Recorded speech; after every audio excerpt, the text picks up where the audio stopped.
কেমন রোদ আসছে দেখেছো? ঠিক এই শীত আসার টাইম হবে আর এই দিক থেকে তখন রোদ আসা শুরু হবে। তার আগে কিন্তু এই সাইডে রোদ আসেই না এত গরমকালে। এই যে শীতটা আস্তে আস্তে মনে হচ্ছে শীত আসছে, তো এই সময় থেকে হালকা হালকা রোদ থাকবে, তারপরে আরেকটু পর থেকে এই জায়গাটা পুরো রোদ হয়ে যাবে। মানে এই পুরো এই সাইডটা মানে ডাইনিং এরিয়া থেকে শুরু করে আমার ওই ঠাকুরের ঘরটা থেকে শুরু করে সব রোদ পাবে। আজকে গঙ্গার জলটা কেমন একটু মানে লাগছে, মানে একটু ঘোলাটে ঘোলাটে লাগছে আজকে দেখতে। আকাশটা দেখো কি সুন্দর লাগছে, দেখে মনে হচ্ছে শরতের আকাশ। আজকে ছেলেকে বললাম যে বাবা চ না, আমার নিজে রান্না করতে ইচ্ছা করছে না, একটুখানি সোনালিতে গিয়ে নিরামিষ খাবো, মানে ভাতটা তো খেতে তো পাচ্ছি না একদম, তো একটু নিরামিষ কিছু খেয়ে আসি, একটু পাতলা পাতলা ডাল, একটু উচ্ছে ভাজা, এই টাইপের খেতে ইচ্ছা করছে আমার। মানে মাংস রান্না করা আছে কিন্তু খেতে ইচ্ছা করছে না একদম। মাছ টাছ মাংস টাংস মনে হচ্ছে একটু পাতলা ডাল, একটু উচ্ছে ভাজা এরম দিয়ে কিছু একটা দিয়ে ভাত খাই হালকা অল্প একটু। কিন্তু ও যেতে রাজিই হলো না, বলছে না মা আমি যাব না। তো কি করব, আজকে পরীক্ষা ছিল, আবার বলেছিলাম শনিবারে পরীক্ষা দিয়েছে, আবার চেঞ্জ করে আজকে মেসেজ পাঠিয়েছে যে কালকে পরীক্ষাটা নিয়ে নেবে। তো বললাম তাহলে কি করব, সেদ্ধ ভাত বসাবো? বললো হ্যাঁ তুমি সেদ্ধ ভাত বসাও, বাটার দিয়ে আলু সেদ্ধ দিয়ে ভাত খাবো। তো ও স্কুলে থেকে এসে দুধ খেলো, দুধ কর্নফ্লেক্স খেয়েছে, খেয়ে এখন বসে টিভি দেখছে। তো আমি সেদ্ধ ভাতই বসিয়েছি। আমার তো খাওয়ার প্রতি কোনো ইন্টারেস্টই নেই, খাওয়ার প্রতি কোনো ইচ্ছাই নেই। সকাল থেকে আমি কিচ্ছু খাইনি, ওআরএসের জল খেয়েছি, ব্যাস এইটুকুই খেয়ে আছি আমি, আর কিচ্ছু খাইনি। আর এই ভাতটা বসিয়েছি, একটু গরম ভাত যদি ইচ্ছা করে তো খাবো, এই হচ্ছে ব্যাপার। মানে হয়তো সমৃদ্ধ যদি স্কুলে থাকতো বা ইয়ে করতো, আমি হয়তো আমার জন্য ভাত বসাতামই না, হয়তো একটু মুড়ি খেয়ে নিতাম। এতটাই খাবারের প্রতি অরুচি হয়েছে আমার, কিচ্ছু ভাল লাগছে না খেতে। তো যাই হোক, সমৃদ্ধ সকালবেলা আজকে আমাকে যেতে হয়নি, ও সমৃদ্ধকে স্কুল থেকে এনে দিয়ে তারপরে আজকে একটু লেট করেই গেছে অফিসে। তো গিয়ে খাওয়া দাওয়া করে নিয়ে তারপরে হয়তো কাজে বসবে। আর সকালবেলা ও পায়েস রাখা ছিল, পায়েস খেলো সকালবেলা। আর বললাম দুধ খেতে, বললো দুধ খাবে না, একটু মিষ্টি আর পায়েস খেয়ে চলে গেছে। তো চলো, আমার ফোনটা একদম চার্জ নেই, একদম আজকে আমি অনেক কিছু পরিষ্কার করলাম। সকাল থেকে তো রান্না নেই, রান্নার ঝামেলাটা নেই বলে আজকে অনেক কিছু ক্লিন করলাম। আজকে এই টিয়ালগুলো ক্লিন করলাম, ওই যে ওই তোমার লাইটের ওটা ক্লিন করলাম, তারপরে কুচিনা ক্লিন করলাম, দেখলেই তোমরা। আজকে বালিশগুলো একটু রোদে দিয়েছিলাম, তো অনেক কিছু করেছি।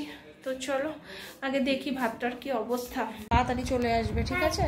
হ্যাঁ, বেশি দেরি শোনো, বেশি দৌড়াদৌড়ি করবে না, সাবধানে খেলো। ছেলে নিচে খেলতে গেছে, আর ফ্রিজ থেকে আমি দুধটাও বের করে রাখি। আর এই টিফিন বক্সগুলোতে সব মিষ্টি ভর্তি। সেদিনকে অনেক মিষ্টি ছিল, আনাও হয়েছিল বাড়ির জন্য। কিছু কিছু বাড়িতে তো পুরো দেওয়া হয়েছে, আর কিছু কিছু বাড়ির মানুষ ছিল না বলে তাদেরকে দেওয়া হয়নি, মানে দিয়ে দেওয়া যায়নি আর কি। তো অনেক মিষ্টি রয়ে গেছে। আজকে চিমনিটা পরিষ্কার করে দেখো কি সুন্দর লাগছে, চকচক করছে পুরো।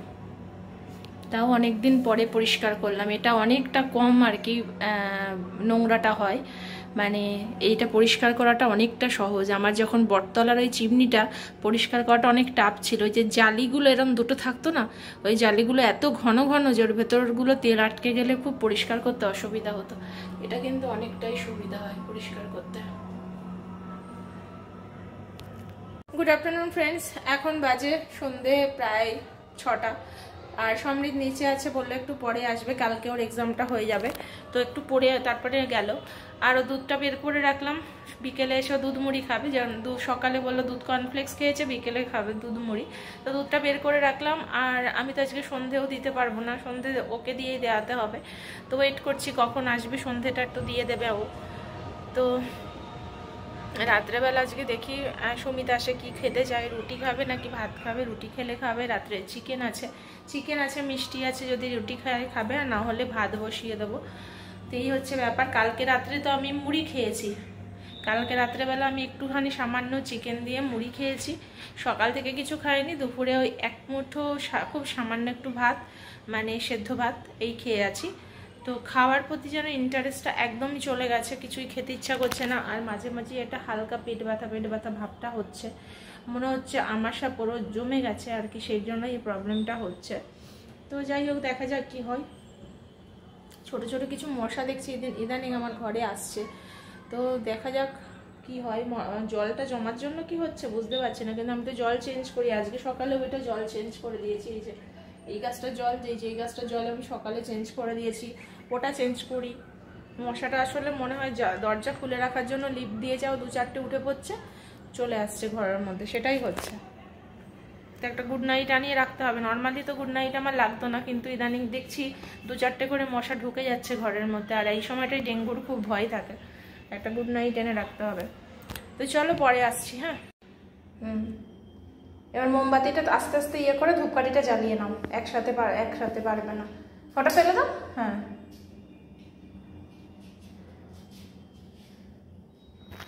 এবার ধূপকাঠিটা জ্বালিয়ে নাও ওর থেকে। ধূপকাঠিটা তুলতে যেও না, হ্যাঁ মোমবাতিটা তুলে নিয়ে ওতে জ্বালিয়ে দাও। আর একটু ধরো, অত বেঁকিও না, মোমবাতি পড়ে যাবে। ব্যাস, ছেড়ে দাও, হয়ে গেছে। ব্যাস, ওটা তুলতে যাও না, ঠিক আছে, বন্ধ করে দাও।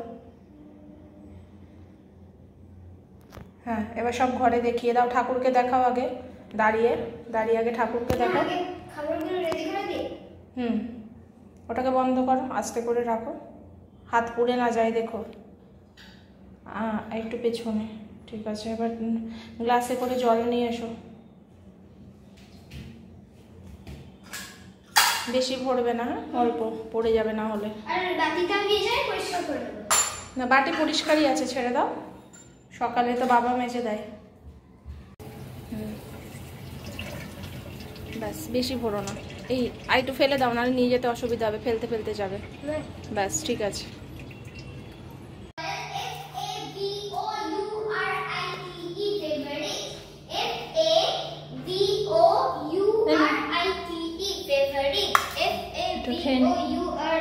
এখন বাজে প্রায় 7:30 মতো। দূরে দেখতে পাচ্ছ, শুনতে পাচ্ছ কিনা জানি না, নামাজ পড়া হচ্ছে। তো ঠিক এই 7:40 থেকে 8টা বাজার মধ্যে নামাজটা পড়া হয়, তারপরে শেষ হয়ে যায়। তো ঘড়ি না দেখলেও বোঝা যায়, এই সময়টাই নামাজটা পড়লে বোঝা যায় যে এই সময়টাই এতটা বাজতে পারে।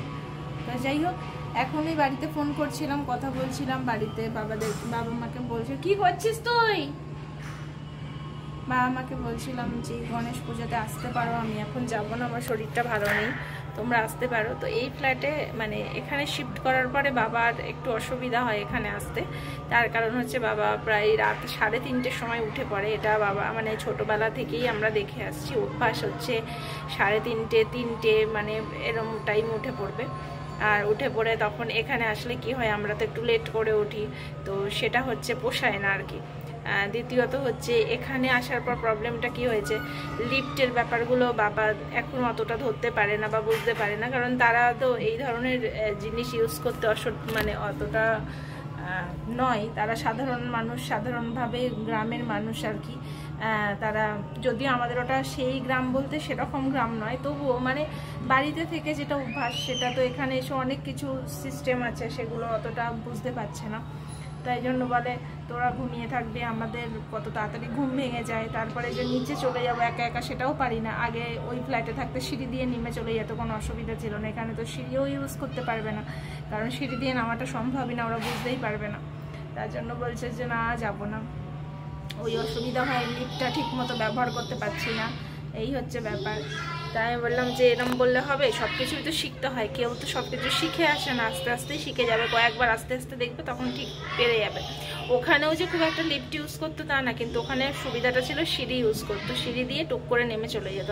যেহেতু আমরা দোতলাতে থাকতাম, তো 3 তলাতে থাকতাম, তো অসুবিধা হতো না, সিঁড়ি দিয়ে নেমে চলে যেতে পারতো।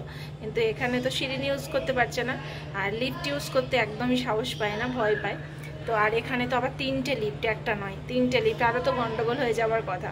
তো ওই জন্য বলে না, আমি যাব না, মা আসতে চাই, কিন্তু বাবা বলে তুমি চলে যাও, আমি ওই আমার ভয় লাগে, মানে ইয়ে লাগে, মানে মনে হয় কি আমি বোধহয় একা একা বেরোতে পারবো না, এইটার জন্য আসতে চায় না। তো যাই হোক, এই এতক্ষণ কথা বললাম, আর এই ভাতটাও বসিয়ে দেবো ভাবছি, দেখি। আর সুমিতের আস্তে আস্তে কখন হবে জানি না, অনেকক্ষণ হয়ে গেছে। ছেলের কালকে লাস্ট পরীক্ষা, পড়াশোনা করছে। একটু ভাতের মধ্যে ডিম সেদ্ধ দিয়ে দিই।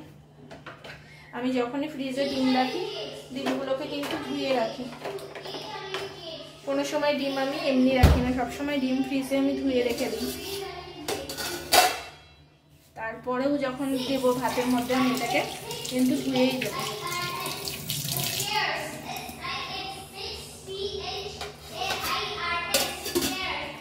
আসলে হাই রাইজ বিল্ডিংয়ে আসলে আমারও প্রথম মনে হতো আমি লিফটে দিয়ে নামতে গেলে আমার অসুবিধা হতো, যে কোনটা থামছে কোনটা হচ্ছে না। তারপরে এক সপ্তাহের মধ্যে আমাদের অসুবিধাটা কেটে গেছে। প্রথম সমৃদ্ধের একটু অসুবিধা হতো, এখন সমৃদ্ধ নিচে থেকেই চলে যায়।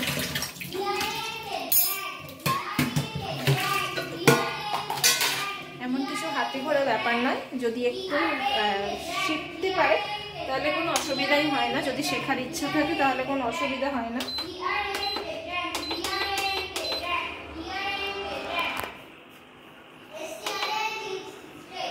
তো চলো, এখানে ব্লগটা আমি শেষ করছি, কারণ এখন আর কিছু তোমাদের শেয়ার করার নেই, এডিটিংও করতে হবে, বাকি আছে এডিটিং করা, তার জন্য এখানে আমি ব্লগটা শেষ করে দিলাম। আর যদি ভালো লাগে অবশ্যই লাইক, কমেন্ট, সাবস্ক্রাইব করো আমার চ্যানেলটাকে। তো আজকের মতো সকলকে টাটা।